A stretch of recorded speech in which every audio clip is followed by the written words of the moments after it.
Welcome back to the second part of the Power of Partnerships, Defeating Onchocerciasis Symposium. We've heard mention of the importance of country ownership within a contextualized approach to NTDs going forward, and how homegrown philanthropy further opens up the doors to multi-sectoral approaches and partnership opportunities.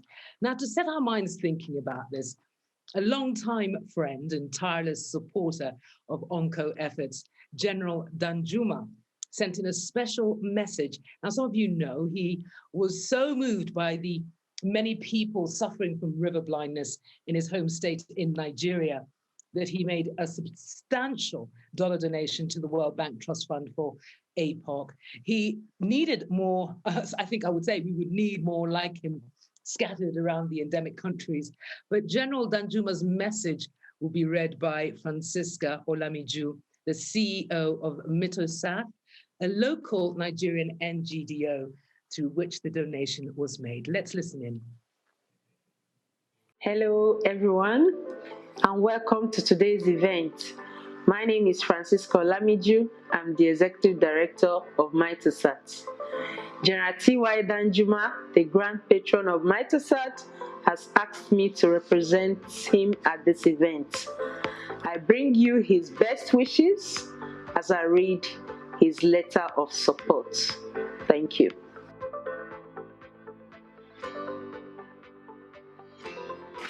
I'm happy to be part of this event and a proud partner in the elimination of river blindness in sub-Saharan Africa.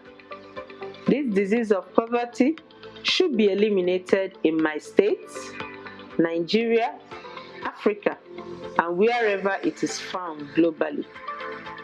I believe control has been achieved, but elimination has not been achieved in some parts of Africa. I'm happy for my contributions to my country since 1995 through Mitosat and Sub-Saharan Africa through APOC to accelerate the elimination of river blindness.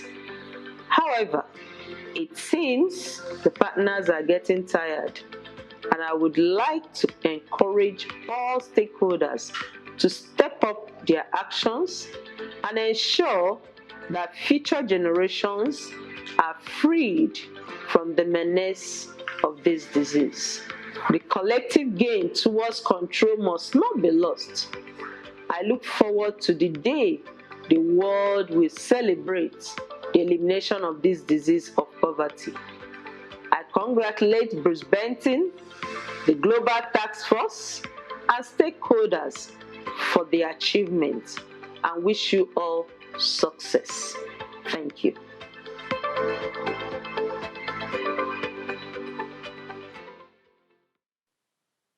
Well, certainly a call to action from General Danjuma, which I'm sure we'll get to hear more from some of the other speakers later in the agenda.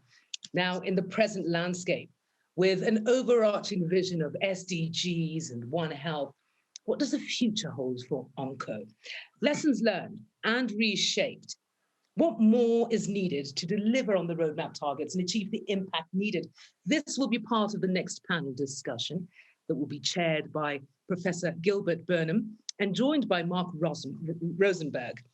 Gilbert is a professor at Bloomberg School of Public Health, the Johns Hopkins University, and is also the Mektizan Expert Committee Chair.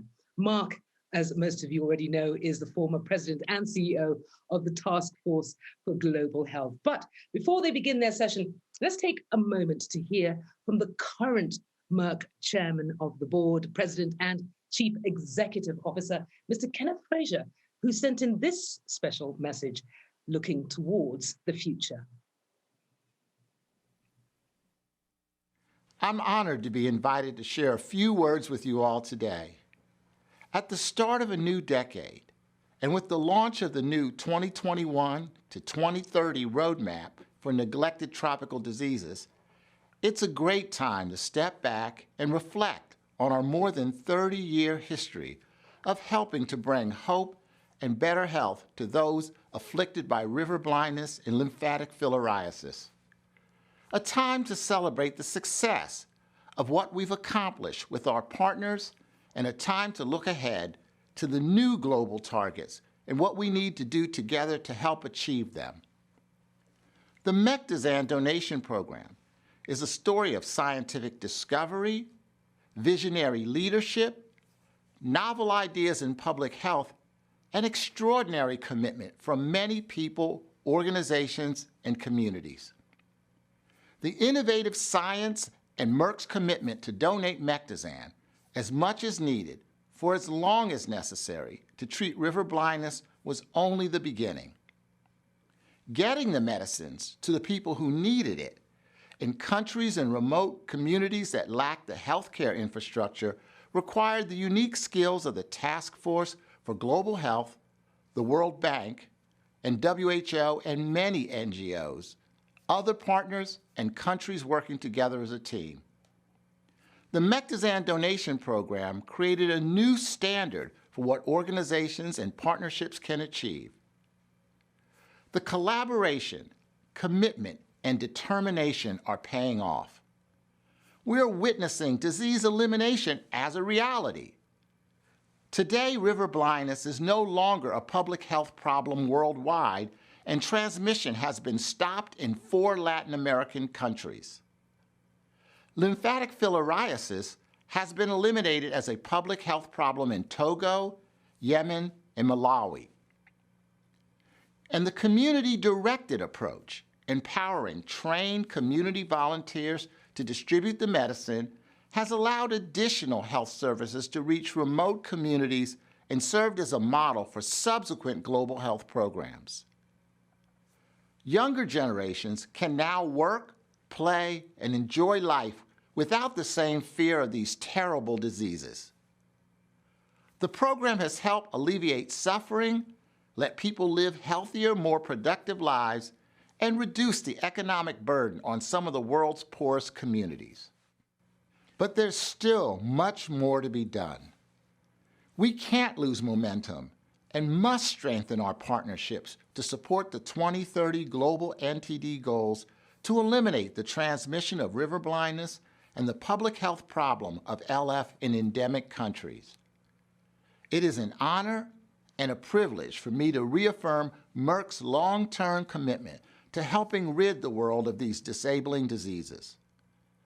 On behalf of everyone at Merck, I'd like to thank our many partners for your continued support and unwavering dedication to helping make river blindness and lymphatic filariasis diseases of the past. Thank you.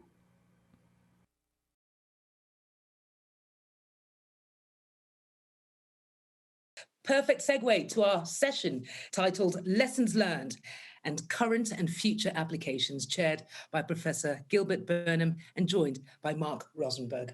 Welcome. Well, thank you very much, Patricia. And I think this was a lovely video, and we're very deeply appreciated for this continuing support from Merck, and I think this goes without saying. We're also very appreciative to Bruce Benton for his superb book in cataloging and commemorating and documenting all the twists and turns that we went through to get to where we are now. And of course, one of the key themes to this success has been the role of partnerships, partnerships right from the community to national, to international level, to regional levels. And so I think we've done a great job at looking at those things, and it's been great to have so many participants from that time who've been involved. And now I think our chance is to look at those lessons and say, how do we move those lessons forward? How do we take them forward toward the goals of elimination? And as we know, partnerships don't just happen. They take a lot of vision, they take a lot of careful nurturing, and they take a lot of hard work. So in this session, we're going to talk about some of the principles that we've learned in the process and how we can apply these going forward. And looking at those who worked in these, in the process and the cycles and what they've learned and how they're going to share those. Now, one of the things we want to do with this afternoon session, which we haven't managed to do yet, is to get some questions and some comments from our participants. And we have a large number of people online, and so we want you to note down some comments as we go along. And we're going to start right off with Mark Rosenberg. And as we all know, Mark was the president and chief executive of the task force from 2000 to 2016, a long tenure. And before that time, he had a very distinguished career at the CDC, working with a number of conditions. So he's going to look at some of the successes in public health and some of the controls of disease, and drawing some lessons from leaders and identifying some of the principles that we can use moving forward. So, Mark, we're going to turn some time over to you and to the audience. If we have a little bit of time left at the end of Mark's comments, let's take a question or two from you, and then we'll move on to our next keynote. So, Mark, we're over to you now. Thanks, Gil, and thanks, Patricia, for the warmth that you bring to this event. Much appreciated. And I must say that as I look at my screen, I have a Zoom screen showing all the participants in this event. I am really humbled by this. What an extraordinary group of people. And I think what you are doing is showing us how to become better ancestors. When we work together, the lesson here is we can change the world. And I think because of MDP, the future is not what it used to be. And that's a striking statement. The future is not what it used to be. And I don't need to remind any of us in this day today that onco is not the only disease we're struggling with. One other disease was smallpox. And in 1980, the World Health Organization, disease of mankind, had been eradicated. And right now, the lessons from smallpox eradication have never been more relevant as the world struggles with the coronavirus threat to get that threat under control. To be good ancestors, we need to leave the world better than how we found it. And when dealing with the global health problems of today, whether they're outbreaks of COVID-19, Ebola, or SARS, or diseases that are in their last mile like polio or guinea worm, we face some of the same challenges that smallpox eradication faced. If we can look at the first slide here, the high-level lessons that we've learned from smallpox are relevant to what we're doing now. These are the lessons from Bill Foege, who was the architect of the strategy that led to the eradication of smallpox.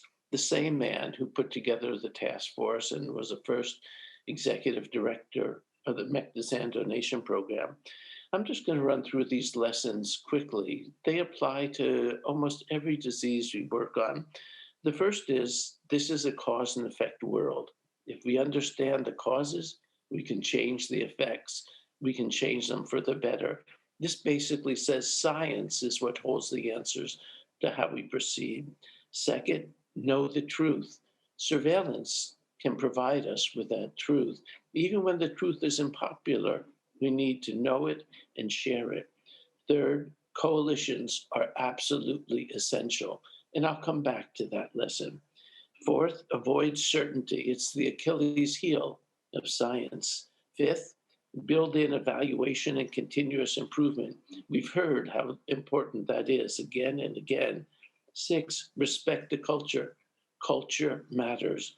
We're not doing something for people. We're not doing something to people. We're working with people. Respect their culture. Seven, the best decisions are based on the best science, but the best results are based on the best management. And here I want to give a shout out to Brenda Colatrella, just one example of how important good management is. Usually when a CEO starts a program, his or her successors want to start their own programs. It would have been so easy to let go of what Roy Vagelos had started, but Brenda hung in there. And Brenda, who I see smiling, made sure that each successive CEO of Merck kept this program in their forefront and kept it going. This is an unheralded hero of global health. 8, the best solutions move us closer to global health equity. If we can do something that benefits everyone equally, we follow the golden rule, do unto others as we would like it done unto us, we are so much better off. And 9, with political will, anything is possible. Without it, nothing is. Sometimes we in global health say, if only we didn't have to deal with politics.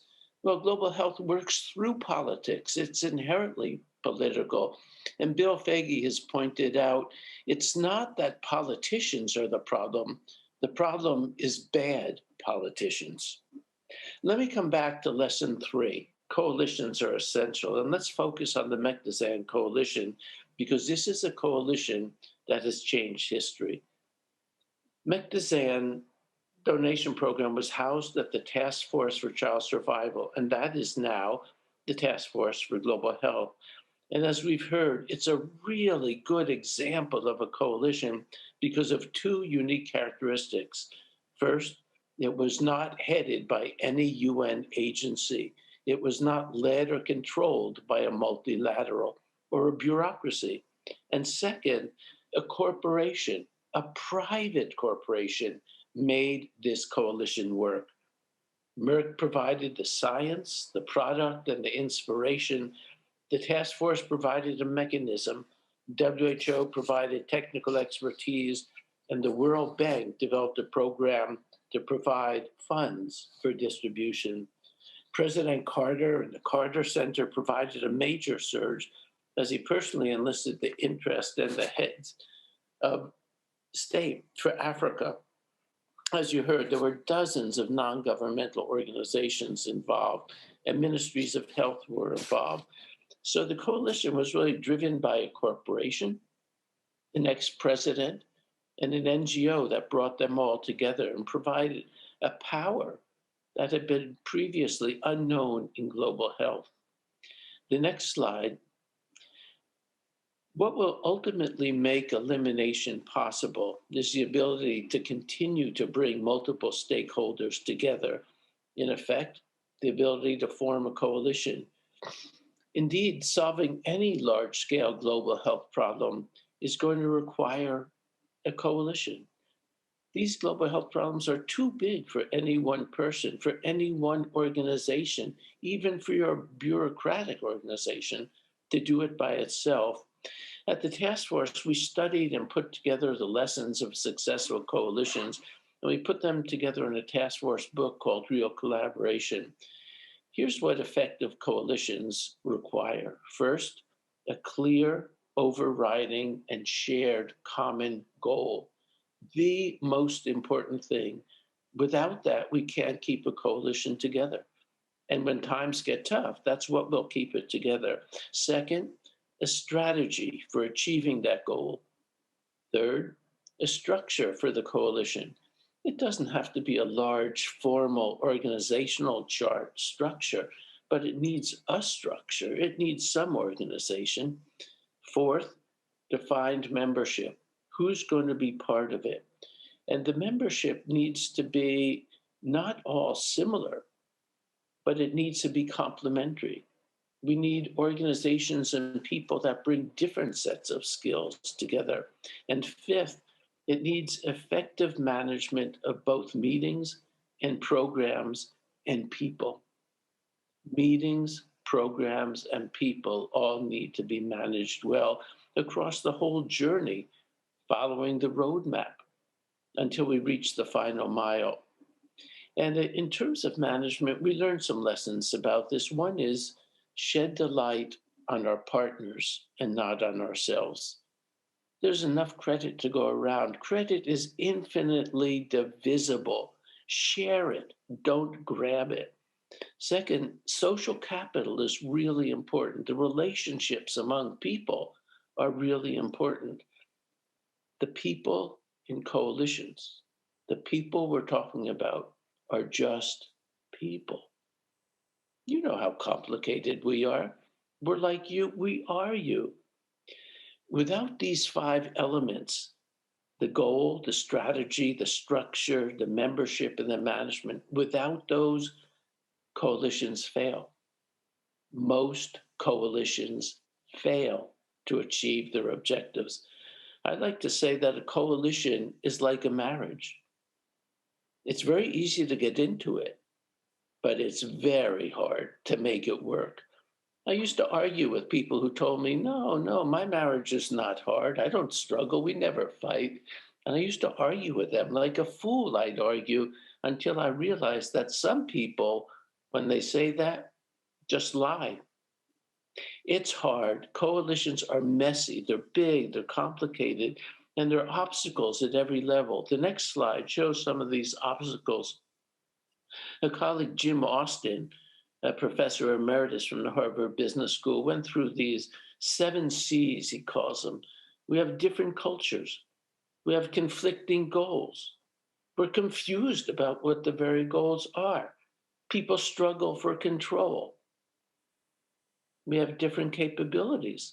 We tend to think that the most capable people are just like us, when in fact, what we need are the people with very different skills, and we fail to appreciate them usually. Competition. I bet you've never even thought that different organizations compete for money, for attention, for country, and compete for credit. They do. And finally, the cost. Coalitions take money and resources to run and to keep them together. Most foundations don't put money into building and keeping the coalition going. It's so essential. And finally, we've heard it mentioned, the last C is conflict. When you have conflict among countries, whether it's terrorism or external threats, it's a threat to the coalition. The Mectizan donation program brought an extraordinarily high return for the investment of Merck in terms of disease and disability prevention, employee morale, and a positive company name recognition. And Merck's success, the success of MVP, brought other pharmaceutical companies into the game.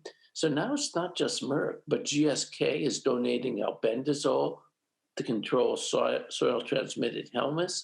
And LF, Johnson & Johnson is donating mebendazole for soil-transmitted helminth.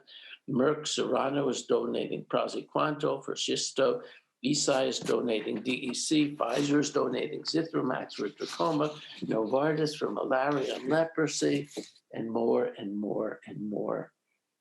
And funds are being donated for implementation by USAID and DFID and Geneva Global and more, and for operational research that Frank highlighted so well by the Bill and Melinda Gates Foundation and more. These donations are rewriting and changing history. The MDP example and its replicates involving GlaxoSmithKline, Pfizer, Johnson & Johnson now reach hundreds of millions of people. It's hard to conceive of what millions mean. It's harder to conceive of what hundreds of millions mean, but it means the world has been changed. These are people who were at risk for NTD, and we're making a difference for them and for other major global health problems. Some people may think it's politically incorrect to thank a pharmaceutical company, but in this case, saying thanks is insufficient. From millions who've been spared the loss of sight and even more spared the burden of itching, there's no adequate way to thank Merck. There's no adequate way to thank all of you who have contributed to this. And those of us privileged to work in a program like this that has provided such joy, we're grateful. The last slide, Merck and their partners, all of you have rewritten history. Those of you who have touched this program, who have worked on it, and for it, you will be better ancestors. And I know that for me, knowing that I'm part of a group that is becoming better ancestors, well, that takes away some of the sting of this coronavirus pandemic. I hope you all can feel this way. The future is no longer what it used to be. Thanks to you all. And Mark, thank you very much for reminding us of our ancestral responsibilities here. And thanks for bringing back some of these principles and some of these goals that we've built a lot of our activities on in the past. And they're still very valid as we move ahead, looking toward elimination and toward some of the challenges for the future. Now, we've not got any questions yet, but please send in your questions because we're running well on time now. So I think we're going to have some time for some questions. But I think at this point, we'll move on to our next speaker. And our next speaker is Birger Fredrickson. And Mr. Fredrickson has worked for 20 years at the World Bank as Director of Human Development for Africa. He's written very widely on educational development issues, particularly in sub-Saharan Africa, and looking at the areas of effectiveness of developmental aid. And that last piece, I think, is a great introduction to what Birger is going to talk to us about. We looked at some of the global issues, and now we're going to move to some of the regional issues. So, Birger, we'll turn the next 10 minutes over to you. Thank you very much, and thank you for inviting me to talk about the benefits of regional approaches. As emphasized by earlier speakers, effective partnerships were key to the success of the ONCO program. However, as they have also emphasized, there should be no doubt about the many challenges involved in building and maintaining for decades such a complex multi-sectoral partnership as the ONCO program was. In my view, the effectiveness of this unique partnership depended crucially on the remarkable ability of the key players in the many partner institutions involved to jointly resolve the many challenges encountered. And we are lucky to have many of these players among us today. So what can we learn from the ONCO program about the role of regional partnerships in producing the type of regional and global public good functions needed to address challenges that no country can successfully address alone? The need for effective partnerships, as well as the challenges of maintaining them, are growing in today's globalized and multipolar world, where nationalism is on the rise and the value of multilateralism is questioned. I'll focus on lessons in two areas: effective program implementation and mobilization of sustainable long-term funding. In my view, in my experience, the success in both areas hinges on the ability to harness the strong synergy with regional and global approaches. For example, to mobilize sustainable funding for regional approaches depend closely on the convening power and support of effective global institutions. And the success of global institutions in fund mobilizations depend closely on the effective program implementation facilitated by regional approaches. For most of its duration, those managing the ONCO program demonstrated outstanding ability to harness this synergy. So the first point I want to talk about is implementation. Based on my 5 decades experience of working on education, health, and economic issues in sub-Saharan Africa, I will claim that the key obstacle to improving living conditions in the region is not lack of ambitious policies and plans, but poor implementation of such plans. And a key reason is often the inadequate attention is paid to the complex political economy factors that lead to extensive, in my view, elite capture of public resources to the detriment of the poor. So be able to focus the policies on the poor, I think is a key problem. I'll highlight 3 lessons from the ONCO program for how regional approaches can help address such factors, and then contrast them with my experience from working on education and economic issues in Africa. Program relevance is the first one. The regional approaches increases the likelihood of adapting both research priorities and the content of social, economic, and culture to the social, economic, and cultural context of the intended beneficiary. In turn, increased relevance facilitates innovation, as well as building national political ownership to the policies. Both are essential for effective implementation.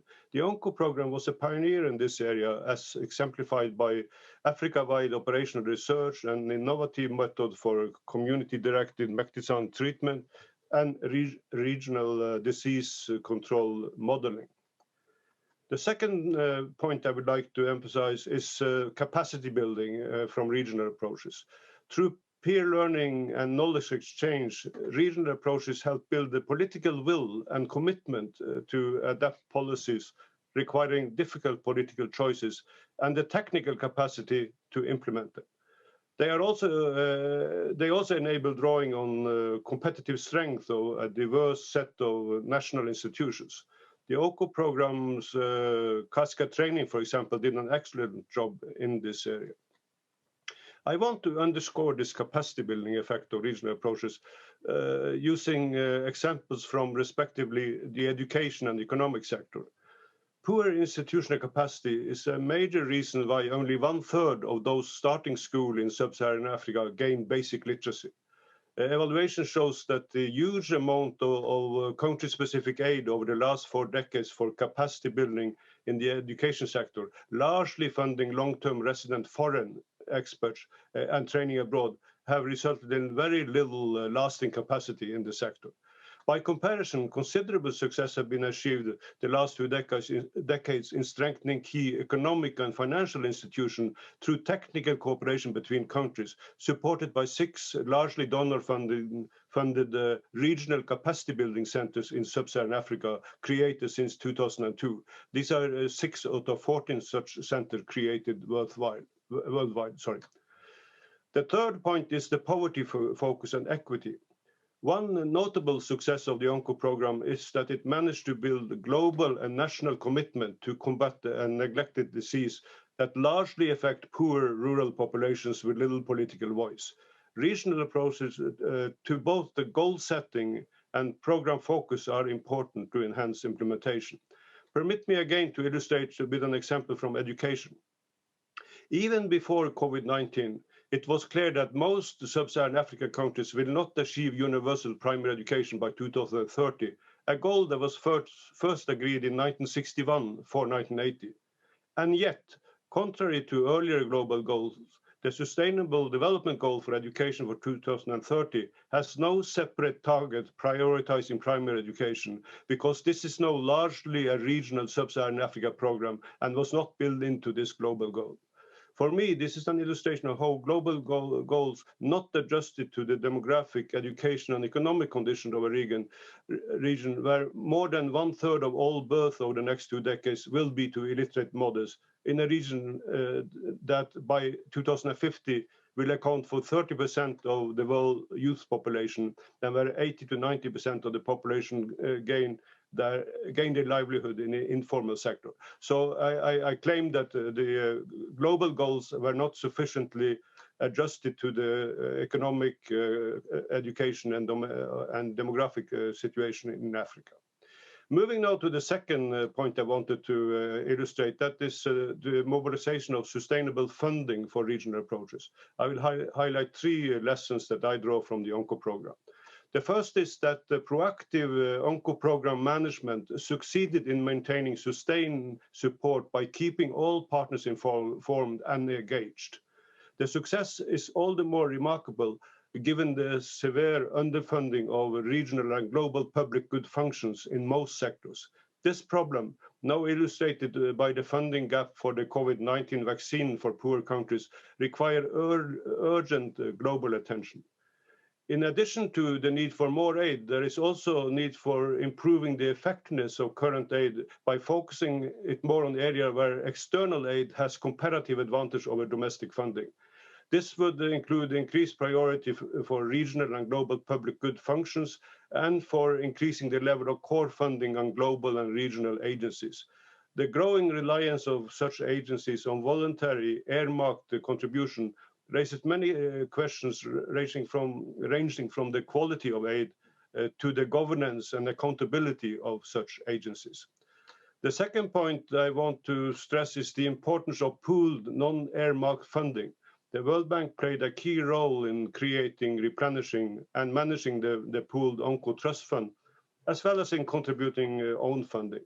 It is hard to overstate the importance of this non-earmarked funding mechanism for a program that must address all effective areas to eliminate the disease.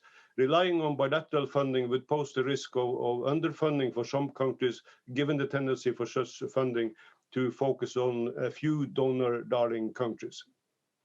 The last point I want to stress is the rising role of the private sector. The book documents well the crucial role played by Merck's development and donation of Mectisan and by philanthropists. Given the chronic underfunding of global public good functions, the last 2 decades' rapid growth in funding by philanthropists is an encouraging trend, especially if directed towards global public goods. For example, only 3% of total global education aid is for global public good, only 3%. The share is estimated to be around 21% for health. But this higher figure does not, of course, mean that health global public goods are well funded. Rather, the positive impact of vaccine and special programs such as ONCO in controlling transmissible diseases are much better understood than are the wide-ranging negative impacts of that the illiteracy rate for adult women in sub-Saharan Africa has stagnated around 40% illiterate, 2 in 5 are illiterate. In conclusion, I want to congratulate Bruce for the excellent and dedicated work he did on the OCO program in the bank, and for this excellent book documenting the success story, as well as the contributions of so many other people who are also present today. Thank you. So Birger, thank you very much. That was a lovely and very succinct summary of some of the key things that you've learned, and also how we can apply some of the things that you've learned in education to this specific area as well. So at this point, I want to put out another plea for some comments or questions about what our first 2 keynote speakers have said. And while you're writing the questions down, we're going to move on to our panel. And we have 3 people on the panel, and these are people who've been either mentioned in the book, or they have been implied in the book, because they've all been involved in various ways in many activities with onchocerciasis control over the years. And so we're going to look at people from various aspects and what kind of lessons that they've learned in the development of partnerships, and how they've seen this developed, and very importantly, how they can potentially take this forward into looking toward elimination activities. And first on our list is Dr. Tony Oketty. And Tony is an ophthalmologist now in Eastern DRC, but for many years he was at WHO headquarters in Geneva, involved with NGDO activities and partnerships for prevention of blindness, and also focal point for onchocerciasis elimination, and kind of the editor of a number of different documents and manuals over the years. So I've asked Tony to talk a little bit about his kind of take on what are some of the key principles that we need to look at as we're taking these partnerships forward. So Tony, let's give this time over to you, next 5 minutes, to talk about your perceptions. Thank you very much, Gilbert, for this nice introduction. And I'd like also to thank the organizers. And I refer here to Bruce Benton himself, who visited me when I was in Geneva, interviewing me while he was collecting data and information in order to write the book. And also, I would like to acknowledge here Mark, whom I met several times during my visit in Atlanta. We exchanged a lot. He offered me a book as well. He wrote on collaboration. And yeah, so many people here. I'm very happy to see you. I'm now based in northeastern Congo. Right now, I'm in Revi. It's a village trying to develop a center for research on neglected tropical diseases near Uganda border. It's only 45 kilometers to reach Uganda border near Arua. You know, it's not very easy to talk among the last people. It's not easy. And you have said a lot. I'm going to share with you my personal experience in the principles and the processes of successful partnerships. With regard to principles, I've only picked up 3 of them. And I'm just coming back to what so many people have already mentioned. In my opinion, number 1, I entitled it Common Interest. Partners should have common interest. Some called it clear objectives within the partnership.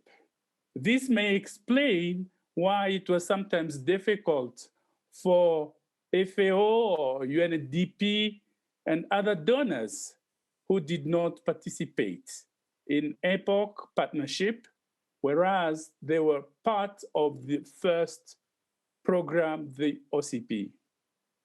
Number 2, trust. Absence of trust leads to misunderstandings and conflicts with sometimes risk of divorce. I think Mark mentioned that one. Number 3, I think many people have mentioned that. I've just put it as coordination and collaboration among so many partners. In order to prevent these risks, there is a need for a very good coordination and a smooth collaboration among these various partners. Let us move on to the processes. I will start with what I put here, vision and passion. Simon Bush from Sightsavers and I think someone else during this teleconference mentioned Sir John Wilson, who accidentally became blind at the age of 12 in a chemistry laboratory at school. Together with his wife, Lady Jean Wilson, they took part in a 9-month tour just after the Second World War in 1946. And in 1947, they visited several countries in Africa. They went to Middle East. And at that time, they were so touched by the needs the world was presenting. Shocked at the scale of blindness he witnessed, he returned home very determined to do something about what he saw. In Ghana, in particular, they were so touched by those affected by onchocerciasis, unable to pronounce this terrible disease, onchocerciasis. Allow me to remind you that even one time when I was in Geneva, the WHO director was unable to pronounce properly onchocerciasis. So the wife, Lady Jean, named the disease river blindness. And on the 5th of January, 1950, Sir John Wilson founded the British Empire Society for the Blind, known today as Sightsavers. He also founded in early 70s the International Agency for the Prevention of Blindness, IPB, and became its first president. For me, this is a prototype of a real visionary who traveled, decided now to go to my second principle, which is advocacy. He started after visiting all these disasters in the world. He conducted intense and effective advocacy at international level. And he met Mr. Robert McNamara, president of the World Bank at that time, and convinced him to visit West Africa. Tony, in the last real minute, could visionary. you give us your third point in the last minute, and then we're going to move on. And the last one, Good. I think the last one is empowerment. We need to empower people. So far, at the national level, we have so many powerful people. We need to focus at the national level, starting from the community up to the national level. Program managers, we need to empower them in order to undertake their duties properly.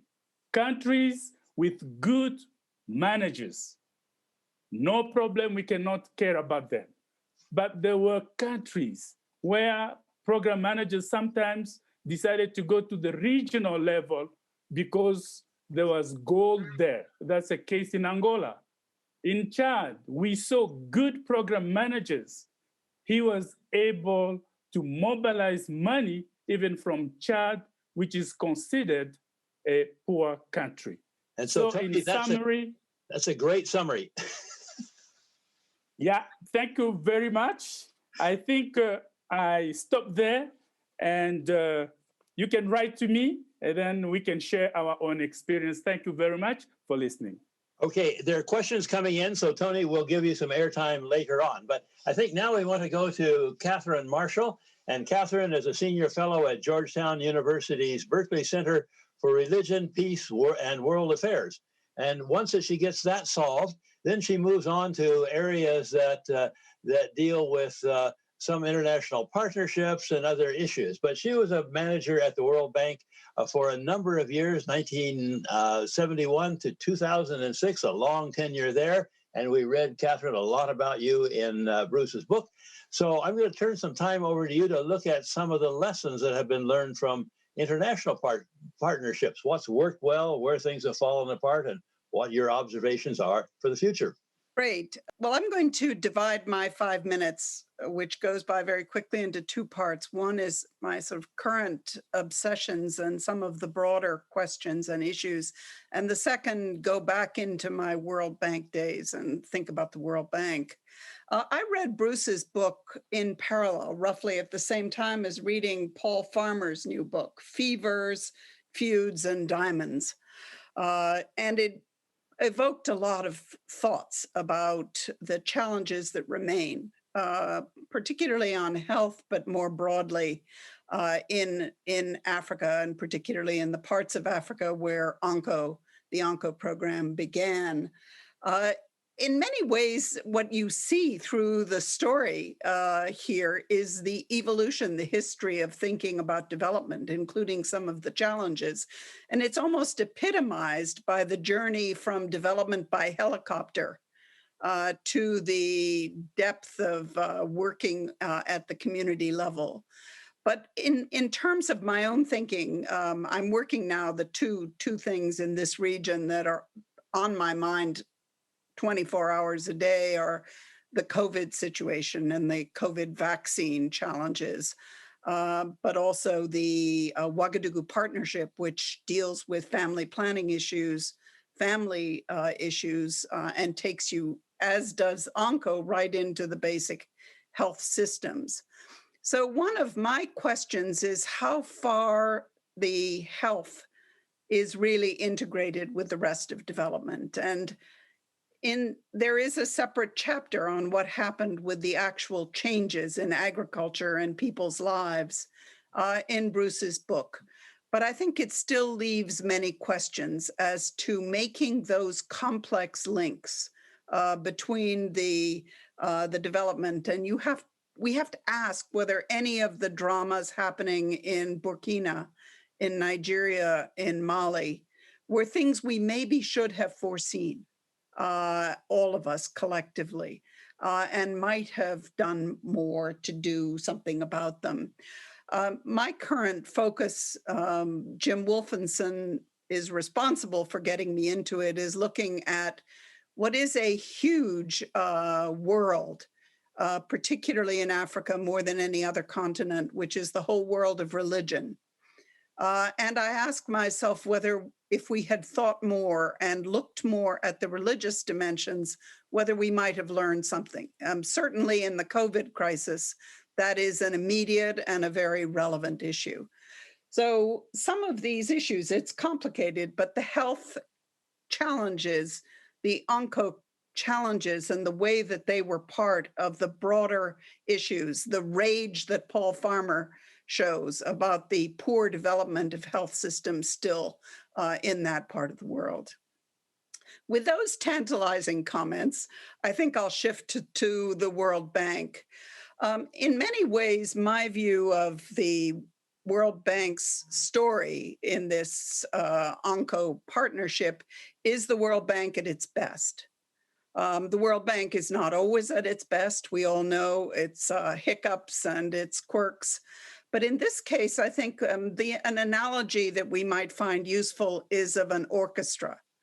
And the World Bank was able at times to play a constructive role as a conductor of these many very different parts of the partnership. But as Berger has highlighted so eloquently, and Jean-Louis has referred to, there were many challenges in the face of doing this. For the World Bank, working regionally was and remains very difficult because of the very strong country focus that is built in, baked in to the World Bank. But there are other things that I think Bruce highlights that are really worth thinking about. One, and again, we heard about this before, the role of meetings, which people can be quite cynical about, that the roles, the orchestrated, carefully prepared meetings played an enormously important role in keeping people informed, giving them voice, making the country's part, but also giving voice even to the piccolo, the very small groups. The financing mechanisms and the accountability and the way that those were linked to the research and to the technical side were very critical. And coming down just as a final point, I'm teaching now courses in development ethics. And many of the issues that we're looking at today are basically about some of the ethics in development. And to me, one of the critical issues in ethics in development is priorities. And it comes out in strategies. We often say that a strategy is about what you don't do as well as what you do, and about the how. But it was somehow managing to keep the balance between keeping a constant focus, a recognition that if the ONCO program did not last, if it was not sustained, if it was allowed to lapse, all of the benefits would disappear. And to keep that in mind at the same time that one was dealing with malaria, with AIDS, with all of the other challenges, the education challenges, the roles of women, the roles of jobs, all of those different issues were all coming into play. And I think this effort to keep the ONCO program at the center was absolutely critical to its success. Thank you. Thank you very much. And I know you could go on. And in fact, I see one of the questions that's coming up that will go definitely to you. But let's turn over the last comments here, last 5 minutes to Boachi Boatin. And Boachi spent many years with onchocerciasis and was the last manager for the OCP program. And he's worked on a lot of activities since that time. And he's going to reflect back on his experience with OCP and draw some lessons here in the last 5 minutes. And we want to be sure we leave some time for questions because I see two great questions anyway, and probably more coming in. So Boachi, over to you. Thank you very much, Gilbert. If you can all hear me, first of all, congratulations to Bruce for a very nice book. I enjoyed reading it. And thank you all for participating. It's nice to see you all. In 5 minutes, I'll try and summarize a few points, but being the last speaker, most of the points that I'm going to summarize have already been said, so I'm not going to take your time. I was chatting with one of the coordinators of OCP at one time, and he just suddenly stopped and he said, OCP epoch these are schools. And I just looked at him, I wondered what was the problem. He said, look, he's learned so much from these two programs. He wonders how that can be taken on to tackle other diseases that are afflicting Africa. I said, well, there are many areas that one can look at which we can use to tackle other areas, diseases in Africa. I'm going to try and look at 5 points, and very briefly, I'll indicate what is unique about these points that we've learned. First of all, the community. For a long time, one had been talking about community participation, community involvement, but as Michelle Parker said, nobody talked about community empowerment. Once we got into that stream, and we realized that if you inform the communities adequately, if you tell them what the whole thing is about, they are the ones that have the disease. If they understand you, if they accept what you said, they'll do everything for themselves. They help the Ministry of Health par excellence. They become, in one word, allies to the Ministry of Health in solving and helping with other delivery systems in the country. The second group of people that I would like to mention is the national coordinators or the program managers.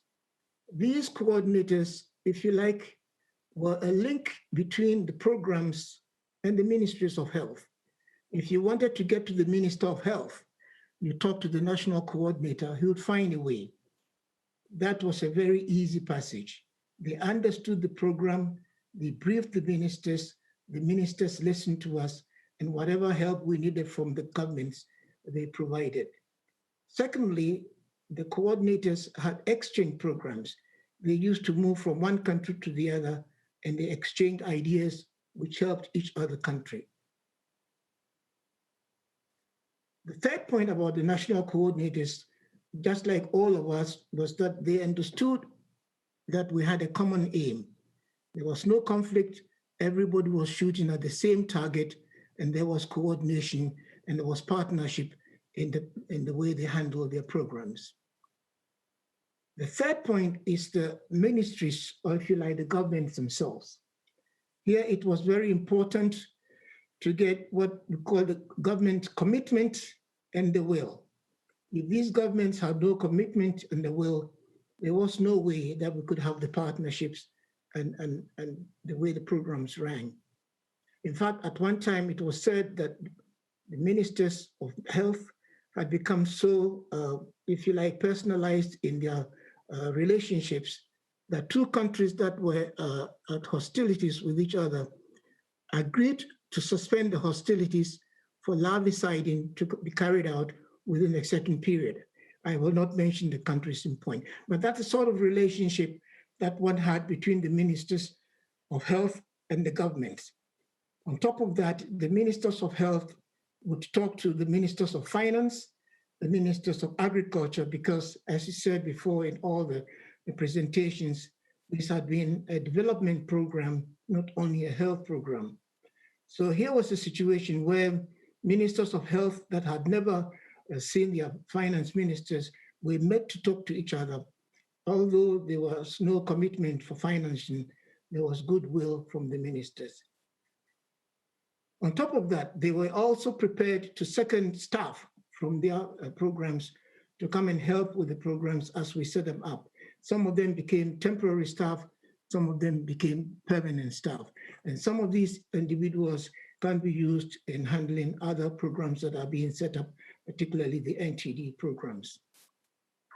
So, Bwachi, I think we'll maybe, if it's okay with you, we'll take a pause at that point because I see a number of questions coming in. So I'm going to turn it over to David. Do you want to pick out a good question to start with? Thank you very much, Gil. There's a question for Dr. Rosenberg, which others might be able to address as well. That is, the coalitions need constant renewal. APOC is closed. ESPN is relatively small and has a variety of responsibilities beyond onchocerciasis. The World Bank and UNDP are no longer involved in onchocerciasis control as they were. Can onco-elimination be achieved without a renewal or a renaissance? And then if I could just add one more, Gil, related to this, question is whether we are at risk of losing sight of the specific elimination goals with our increased integration in other NTDs, this constant tension between focus and integration. How do we manage that as a partnership? All right, those are two great questions to start off with. And all right, so maybe then, Catherine, that's an area that you might want to talk about. And I think certainly we can ask some of the other panel members as well. I think they're tough questions, and it's the vertical versus the horizontal that we're confronting all the time. And it is also necessary to recognize that different countries have different views of priorities and therefore different commitments. I do think that having a role of some kind of orchestra conductor, whether it is a multiple sets of diseases and issues, or whether particularly on these diseases where success is clearly interconnected and regional in its dimensions, is helpful. And missing that makes it much more difficult. The question of competing priorities, which I've mentioned at different times, I think comes into play. The answer that we're giving to almost every question that's asked these days is it's complicated, and I would give it here too. Okay, I think that's a good way to pass it off. And maybe Birger, do you want to address this as well? Do you have any thoughts looking at programs from other sectors as well? Thank you. I think I will subscribe to Catherine's answer that this is complex. And if I look at the education sector now, the reason why we are not able to reach universal primary education is really a question of prioritization. And this means really prioritizing education for the poor over secondary and higher education for those who are more privileged, but for whom there are no jobs in the sector, since 80 to 90% of the people are working in the informal sector. So these priorities are really very, very difficult. So that didn't answer the health question, but I mean, the prioritization is really a very difficult problem, and people have different views on what the priorities should be. But I think it also brings up a point that that's been a theme throughout Bruce's book, but also that Tony just brought up about the importance of advocacy there and how we're really falling down in that area. But I want to move on to another question. So I think we'll take two more questions. So David, do you want to pick another one for us, and for that the panel is just waiting to hear? Sure, thank you, Gil. There's many questions coming in now. Let me just bring two of them to our attention. One is how to foster and improve national financial support for the ongoing effort to eliminate onchocerciasis. And then a question related to the expansion of the NTD program. There's many new partners, particularly NGDOs, that have been involved in this, many of them not involved in eye care. And how have the other partners facilitated integration of new partners into the program, and what have the challenges been there? Thank you. Oh, all right, so thanks very much. I think I'm going to take the second question first, the one about new partners, and I think that this is just the kind of question that Tony wants to be asked. So Tony, we're integrating new partners into this that maybe have not had a lot of experience with onchocerciasis in the past, and how do we get them oriented and into the picture and working as part of the coalition? Yeah, thank you very much. I think for new partners, the way to go would be to see how at the country level partners can coach themselves. As the NGDOs were organized at the international level, I was coordinating it. And also at each country, at the country level, there was what we used to call the national coalition. And the typical one was in Nigeria with so many partners. They used to have their own meetings within the country, and also they were helping each other and trying to have one voice within the country. So at the country level, I think there is an opportunity of coaching each other. All right. Well, I think that's great. Learning from each other. I think that's an excellent way that we've been doing in education for a long time. And then we have the final question about finances, and I'm going to pass that one back to Catherine to answer. And then we're going to move on to our next panel. And so, Catherine, the final question was about finances. Another tough one.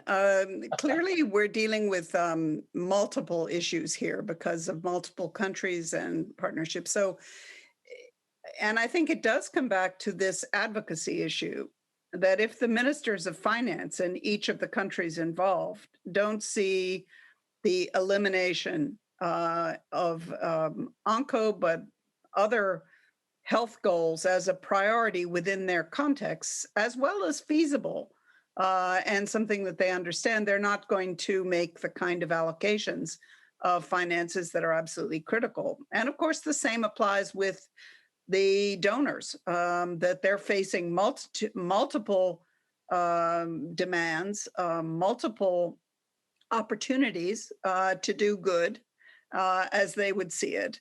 And so it is a constant question of persuasion. I would also come back to these very mundane, in many ways, issues of the financing mechanism that were described in some of the presentations and that Bruce goes into in some detail in his book as to how it actually worked, how you were able to establish enough assuredness of a reliable financing mechanism that had the accountability attached to it, that people were able to implement the programs with confidence.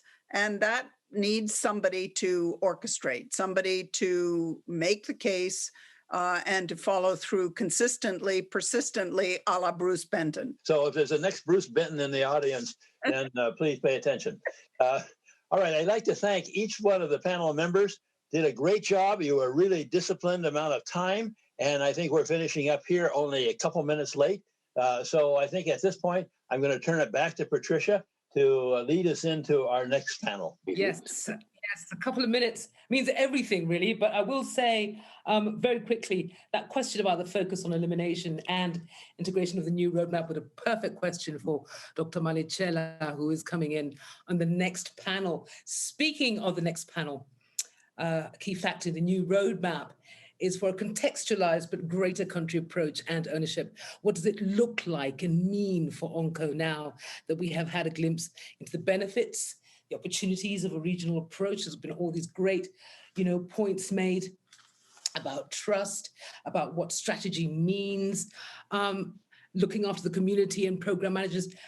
But it can all certainly inspire new collaborative approaches. This will be part of the focus in the next session, chaired by Professor Mamoun Homeida, President of the University of Medical Sciences and Technology in Khartoum, Sudan, and the former chair of the Technical Consultative Committee at APOC. Welcome, Mamoun.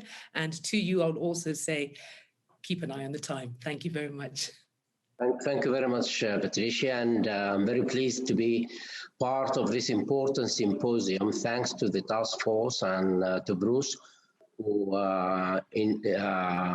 put that book together and initiated this symposium. And it's very pleasing to see old friends, from all parts of the world who worked hard on onchocerciasis, and very pleasing to see them. They are keeping healthy, and some of them are even looking younger. So with that, I think I will go into this session, which is the last session, being disadvantaged of being the last session, but I hope it will be still refreshing.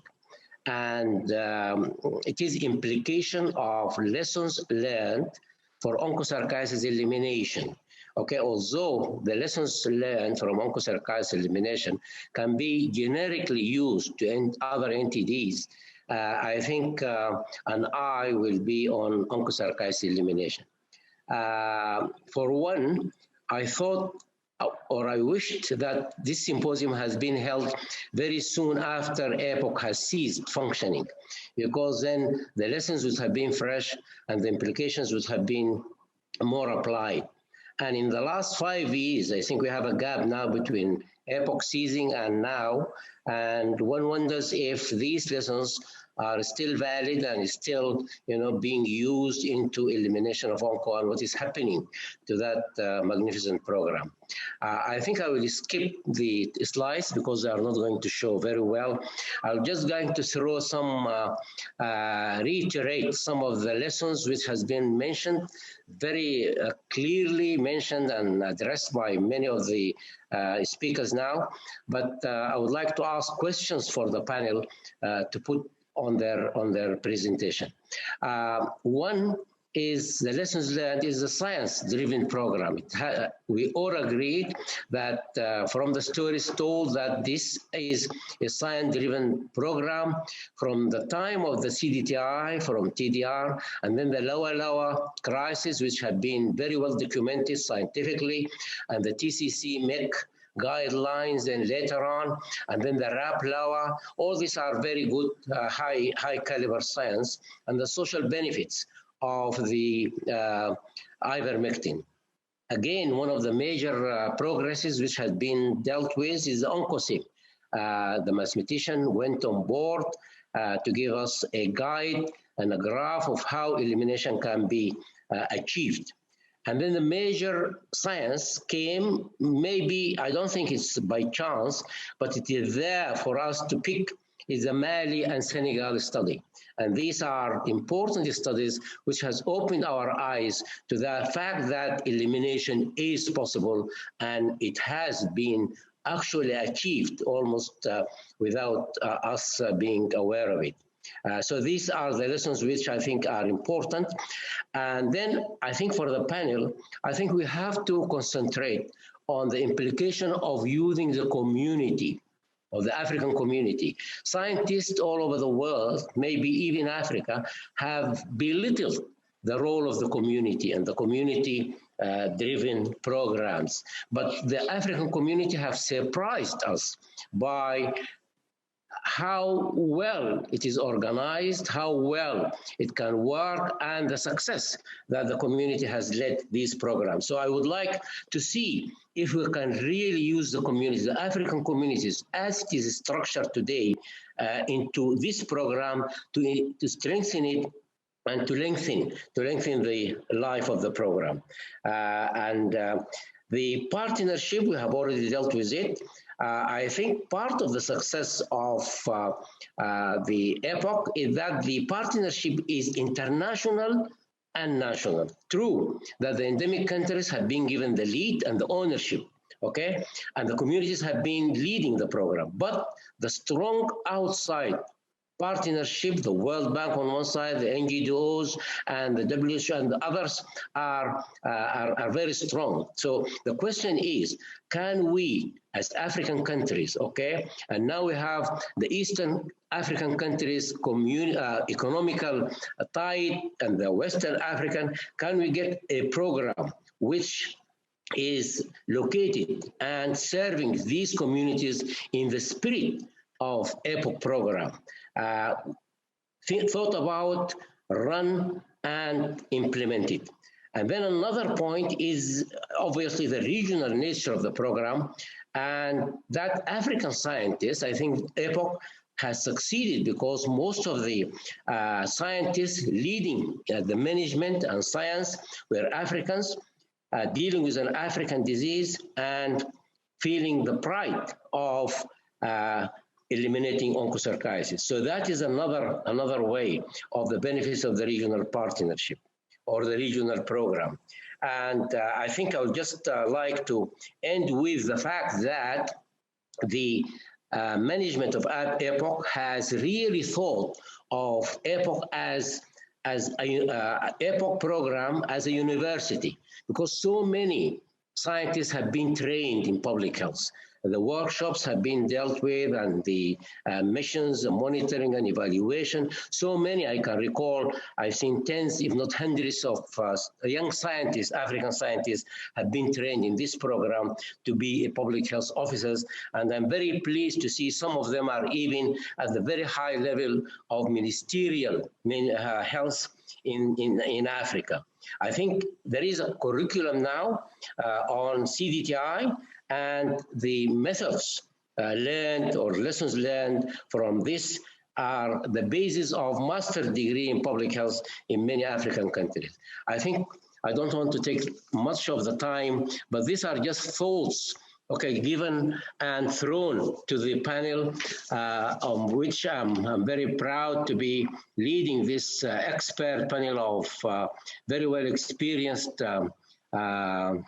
workers. Mweli, you know, she's the director, Department of Control of Neglected Tropical Disease. She, in her own self, has been a high scientist, renowned scientist from Tanzania, and she has published quite a lot. Uchia Mazigo has been mentioned with these innovative ideas, and all of you know Uchia Mazigo as a former director, and then Mauricio from South America, whom I very glad to have known for so many years. And lastly, not least, but Gilbert. So with that, I think I would like to ask the first panelist, Mwela, to give her thoughts about the implications of lessons learned from onchocerciasis elimination. Thank you very much. And thank you very much, Mamoun, for the introduction. And let me first, like my colleagues, congratulate Bruce for this inspiring and timely book. And we thank you for your story of compassion, of collaboration and community. And just, you know, we are at a critical juncture in onchocerciasis globally. And what we had heard this afternoon just strengthens my belief that in order to realize our goals, NTD goals, we must harness the power of partnership. Now, I know Mamoun wanted us to look at the implications of the lessons learned from onchocerciasis elimination.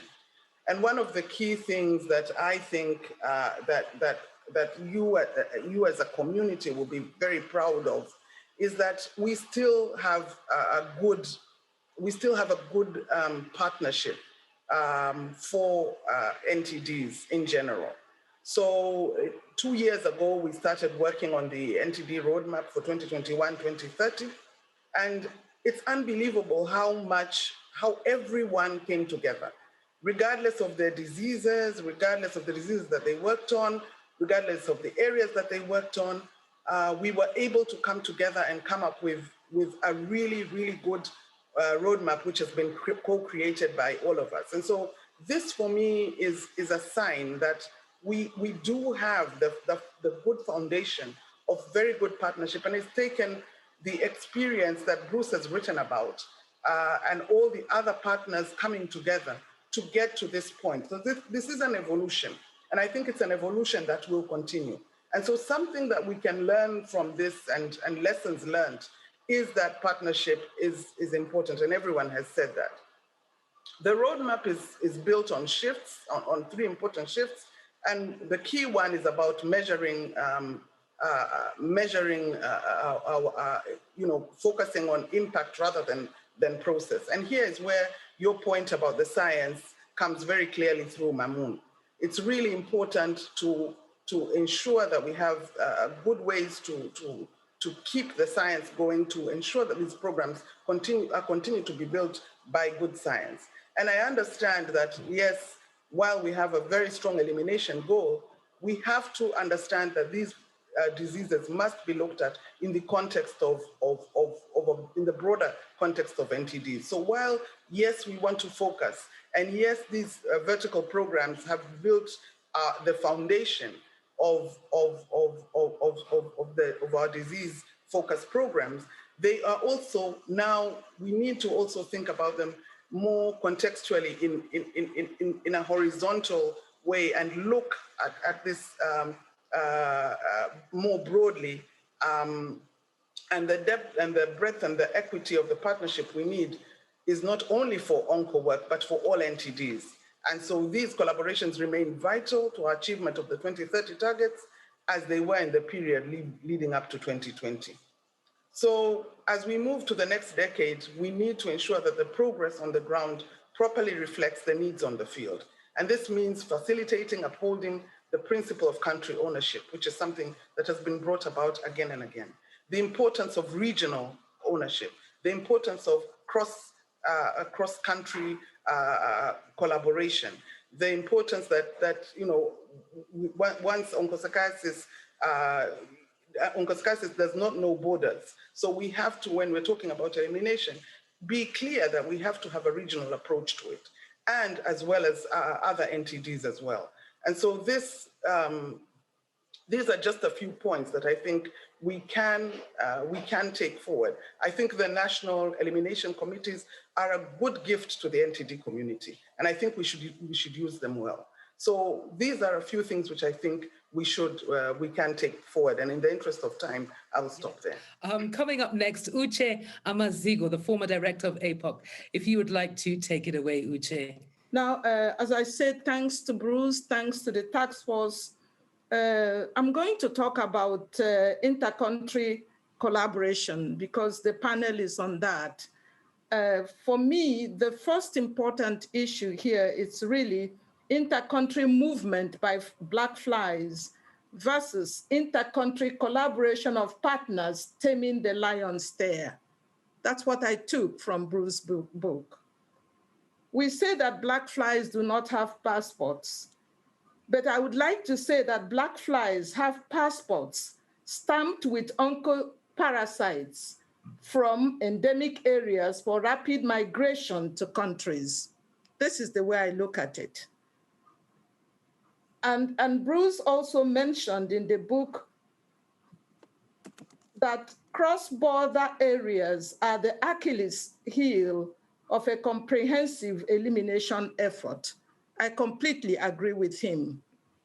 So for me, this perhaps is one of the most important topics of this meeting, inter-country collaboration, because without this, there will be no elimination. I hope you agree with me. Now, the challenges, since for lack of time, there are quite a number of challenges, but I do know that operational research, as many speakers said this morning, can lead us, can help us deal with any of the challenges. But let me mention one of them, the transmission. We agree that transmission from hypoendemic areas will eventually disappear unless infection is reintroduced from nearby hyper and mesoendemic communities. This means that national programs need to deal with local transmission or imported ones. However, in the past few years, the question has always been, or the emphasis has been, on the goal of identifying all transmission foci in the hypoendemic areas. And I ask myself, is it possible to identify all the hypoendemic areas given the scarcity of funds for NTDs and serious migration, at least in West and Central African countries? So this is something I think the experts need to deal with operational research. Do we need to define all the areas, hypoendemic areas, or can we still implement? Yeah, so I have a few suggestions on the way forward. First, I think, as mentioned in the book by Bruce, there is need to revisit the 2011 advisory group report and re-examine the reasons this group placed so much emphasis on cross-border foci. And perhaps we can adopt some of the recommendations. Also, I'm very pleased with the roadmap, the World Health Roadmap, and I congratulate my sister Nwele. But I would also like her to look at like the Manu River Basin Project or collaboration that Simon Bush led, the Uganda DRC intercountry collaborations led by Tony Oketty and Tom Lakwa, and quite a number of them between OCP countries. Afro or WHO should share a revised, well-defined partnership and regional plan for inter-country collaboration if we want to move forward. We also have Professor Homeda, who taught us how to do cross-border collaboration in conflict areas. These are brains and experts that we have today. Please let us tap the resources from them and we will be able to move forward. On partnerships, Bruce Benton wrote, "The boy and the blind man are trusted partners, just as many individuals, organizations, governments have been trusted and battling the disease. We need a cohesive partnership backed by donors. We need to go back to partnership to succeed in taming the lion's stare. We cannot run away from a regional partnership, particularly in the area of inter-country collaboration. The partners need a forum to receive and discuss empirical data from national coordinators annually. And I think, Mwele, this falls on your plate.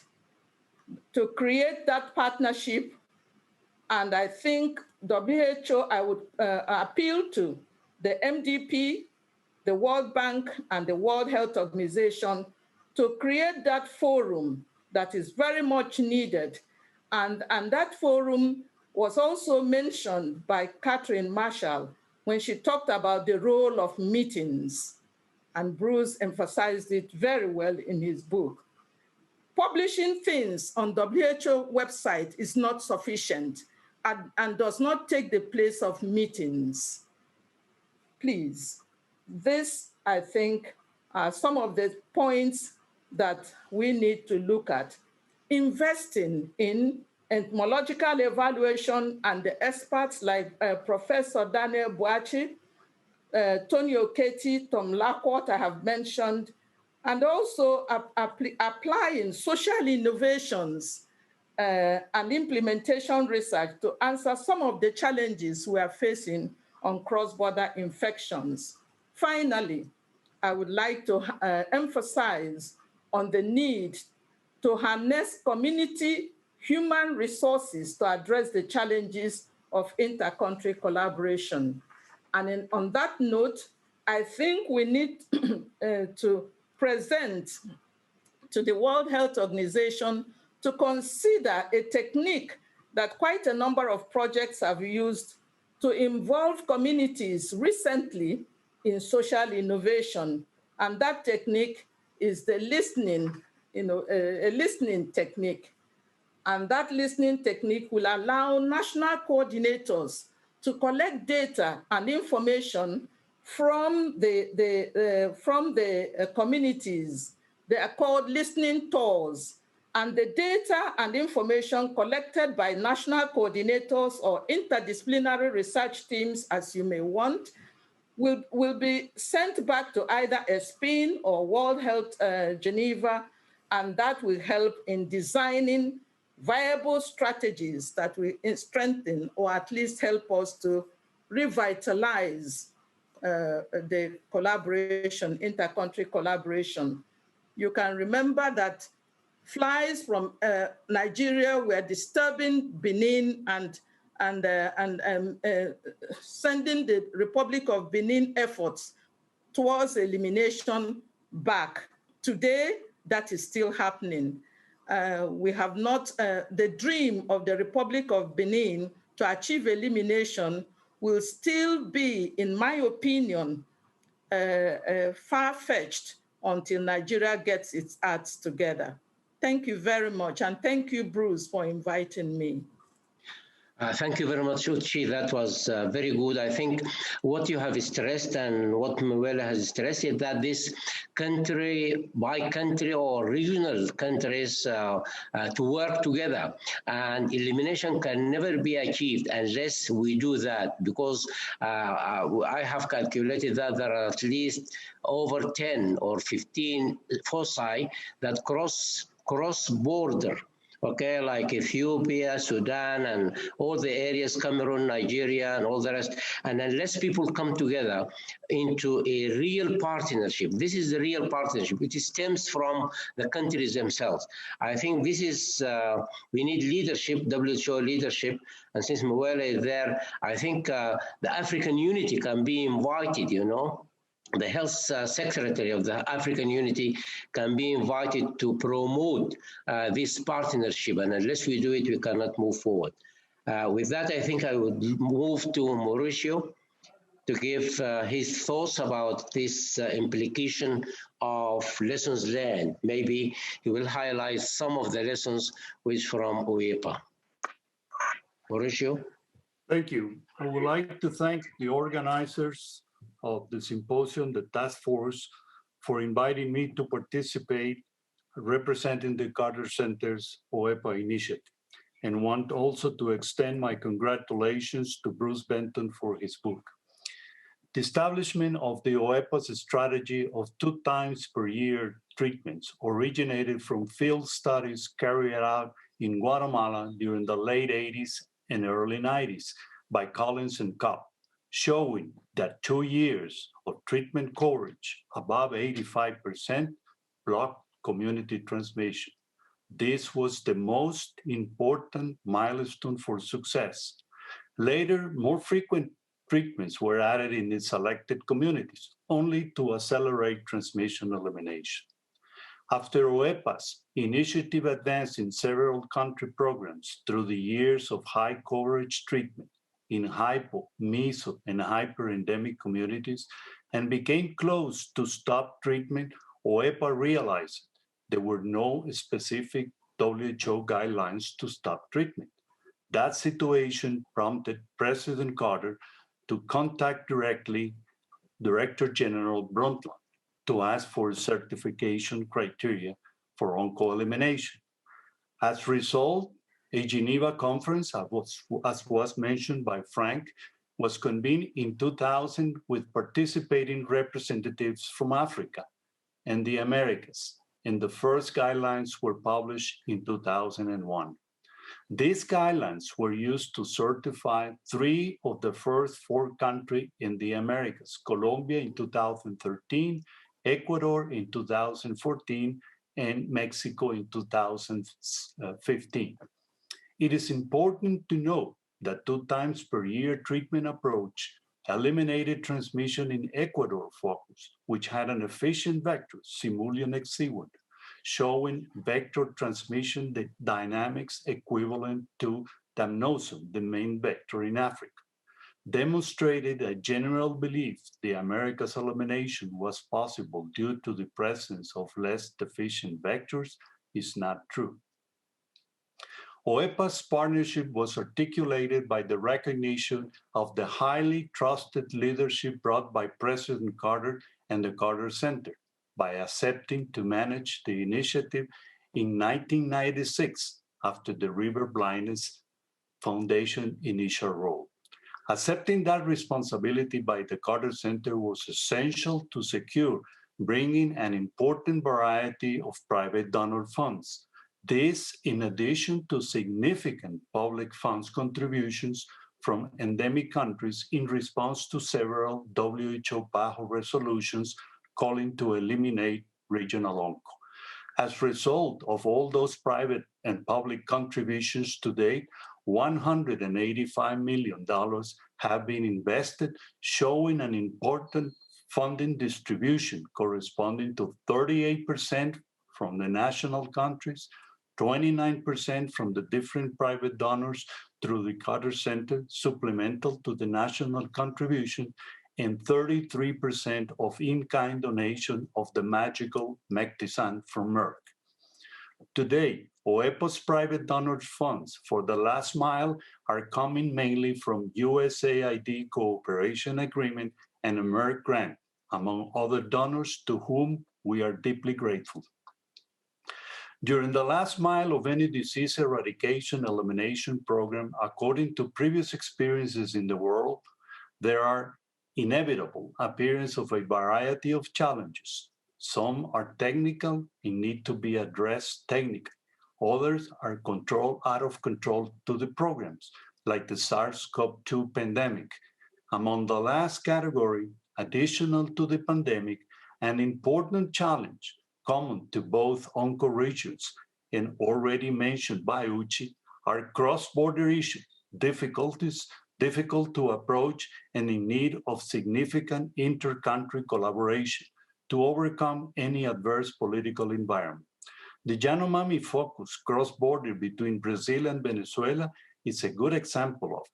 Less treatments are needed as compared to previous larger regional foci already eliminated, but requiring more funding to cover for the hard-reaching issues, where also community participation plays an important role through the health education, as well as greater level of political will for critical inter-country collaboration. This justifies the need of having a strong, long-committed partnership to last through the last mile in order to sustain required operational activities and evaluations until last treatment needed is completed and elimination is achieved. It is also important to point out OEPA's effort for cross-fertilization, bringing former directors from LCP and APO, Dr. Watan in 2000 and Dr. Seketeli in 2009, to participate in our annual IACO conference meeting. I participated in APOC's program managers meeting in Ouagadougou in 2013. Finally, for public health schools, OEPA's development history, based on a data-driven approach, can be found described in a serial of uninterrupted annual publications within the weekly epidemiological record since 1996. And I like to end my participation quoting our health vice president, Dr. Iyash. The work is worth it and it isn't finished. Thank you. Well, thank you very much, Mauritius. That was very good, and you highlighted the experience from UEPA. I think our last panelist is Gilbert, and we are doing good for time, and we can have some questions. And I'm going back to Muela to tell us about the African Unity and what they have done about health collaborative programs. Gilbert is there? Yes, thank you. And I'll be very short because I know we're over time and we need to finish off here shortly. I'd just like to say, when I saw this note that said we're going to talk about inter-country collaboration, I just wondered how many other conferences have we had on inter-country collaboration? And I'm sure it's triple digits at least. And it reminded me of this management saying that says, if we do things the same way we've always been doing things, we're going to get the same results that we're always getting.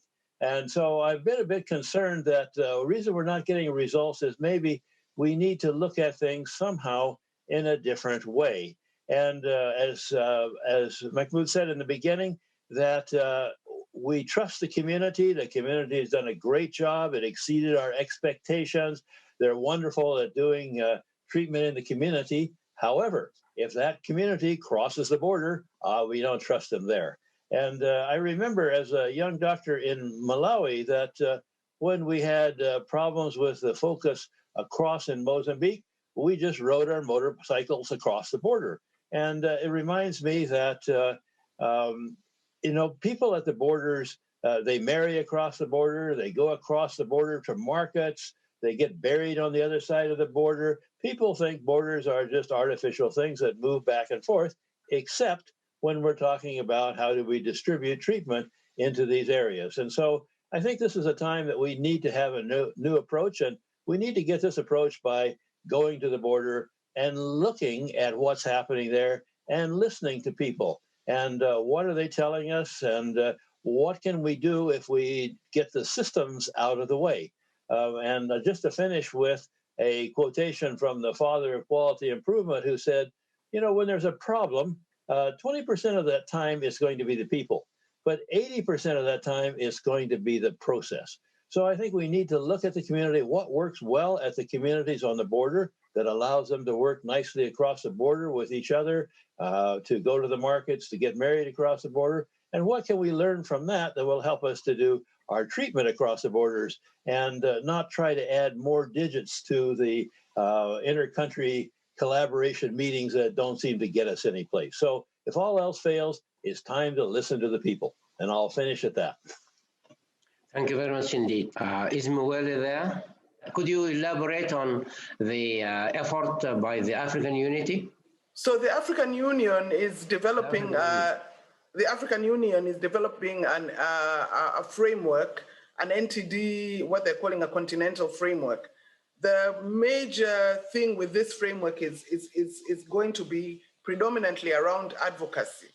But I think as we've been talking about this cross-country regional collaboration, I think it will be a good starting point, because it will definitely push for regional economic communities, for example, the East African community, the West African Health Organization, to start thinking about what they can do together in the context of NTDs. So this is looking at NTDs broadly. It's mainly from an advocacy perspective to get the actually head of state buy-in. But I think that the key thing here is that at some point, this will allow us to push more for this inter-country collaboration that we're talking about.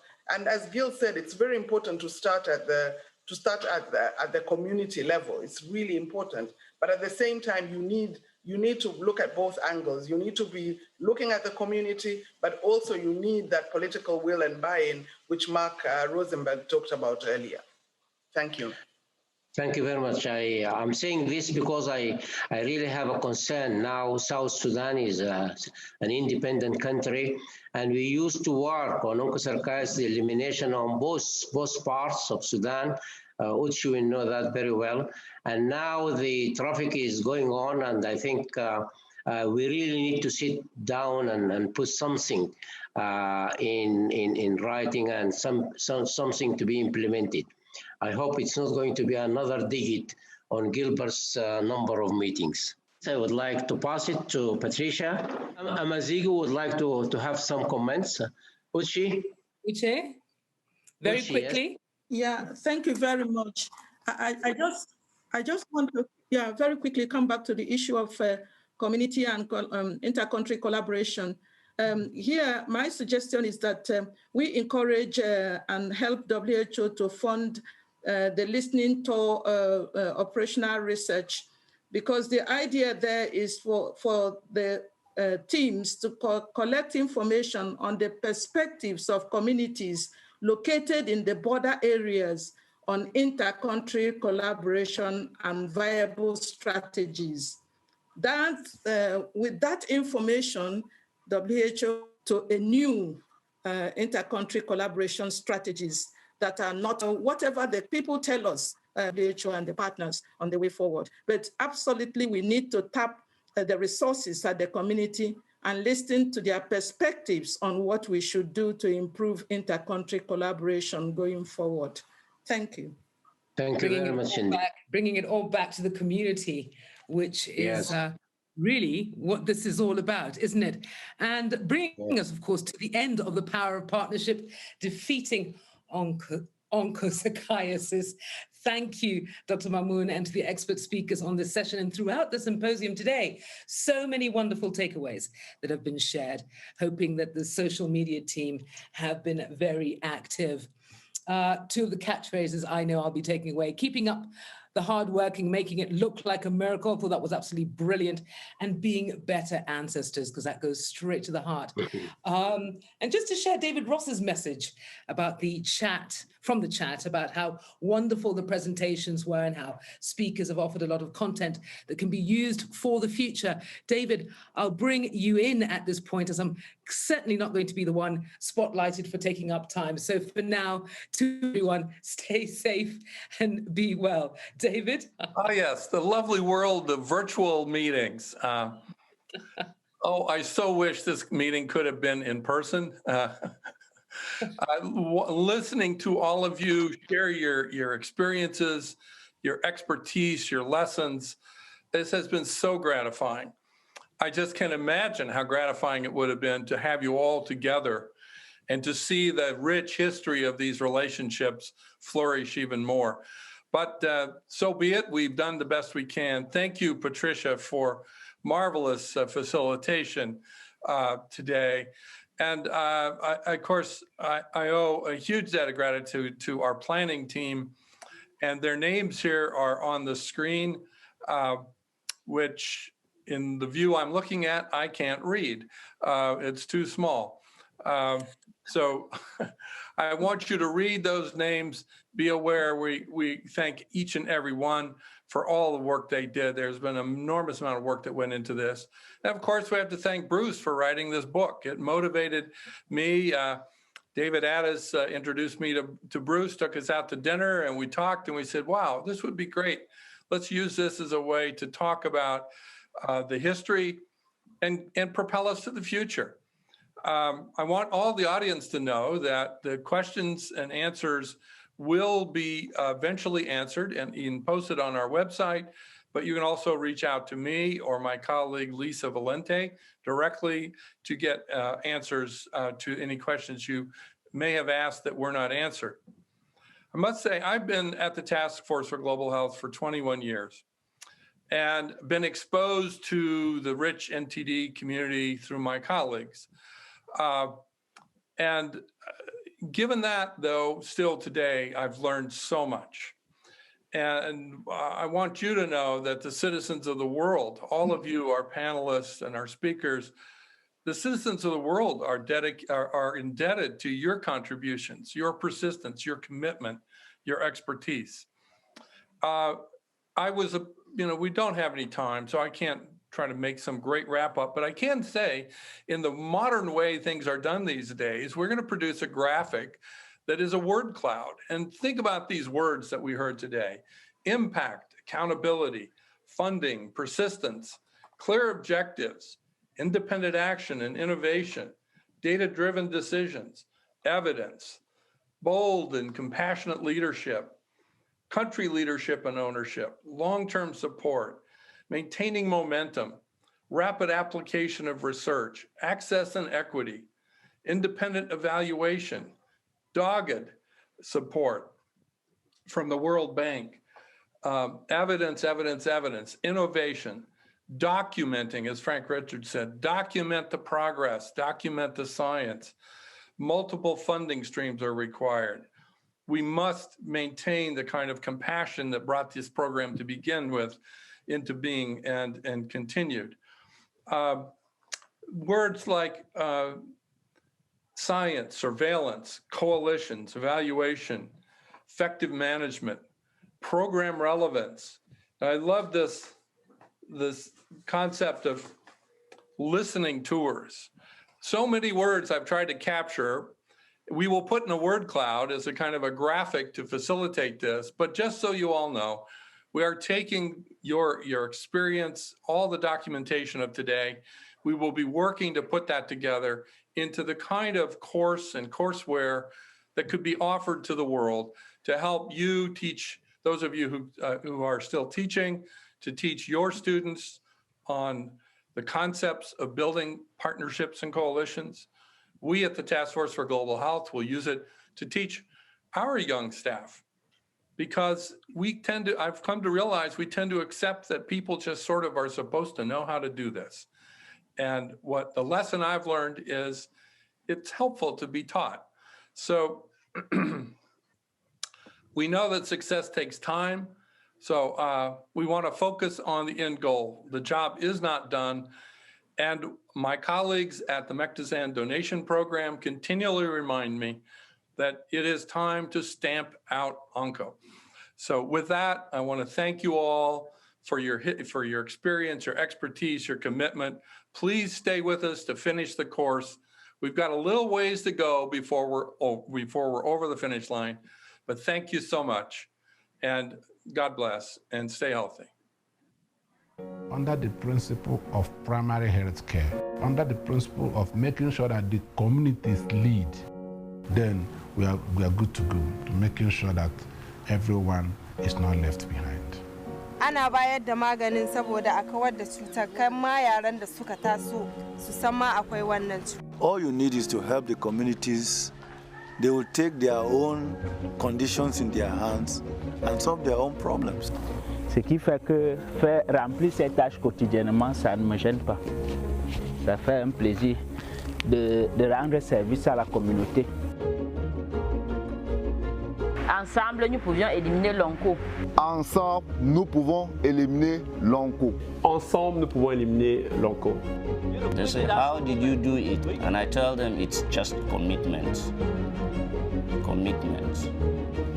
Together we can stamp out onco.